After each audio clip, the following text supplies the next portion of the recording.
On September the 21st, 2011, a Western classical concert was held in the Zhongshan Park Concert Hall in Beijing. But 500 years before, this place was heavily guarded and off-limits to all but members of the royal family. During the Ming and Qing dynasties, this was the site of the altar to the gods of land and grain, an altar and temple of state where special rites were held twice a year. It was also used for special events such as launching a military campaign or the presentation of captives to the emperor. On the appointed day of the rite, either in spring or autumn, the emperor would come here 1 hour earlier before sunrise. As was the custom since ancient times, he offered sacrifices to the god She Golong and the god Ji Qi.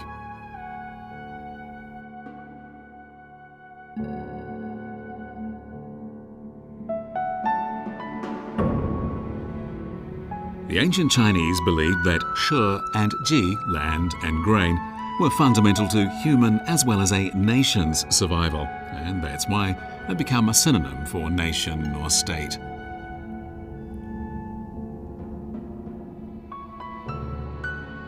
From the very beginning, in the early 15th century, the building of the Forbidden City followed the Book of Rites. This book stipulates the exact location where the altar honouring the gods of land and grain should be built.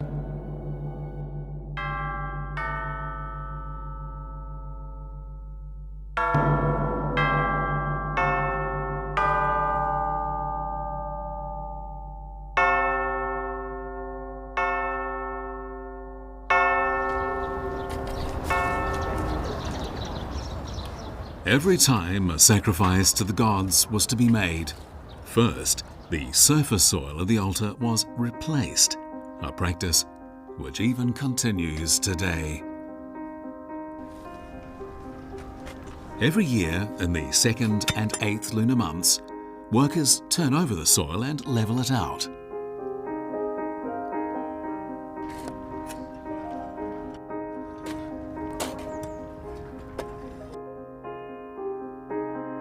In the Ming Dynasty, new soil was brought in before every sacrifice.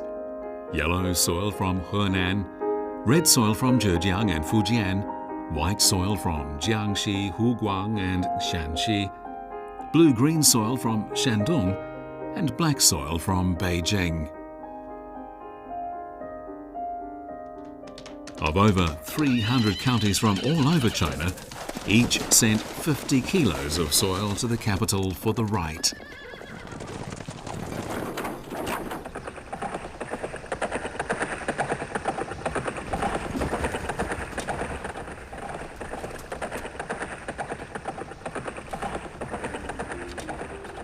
The 5 different soils were a symbol of the realm of dominion under the Son of Heaven.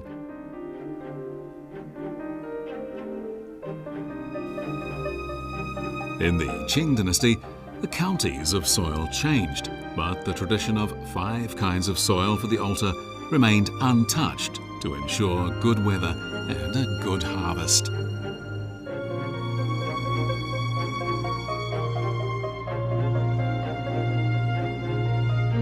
The ancient Chinese revered nature and worshipped it for thousands of years, but this practice could not keep the feudal dynasties in power forever.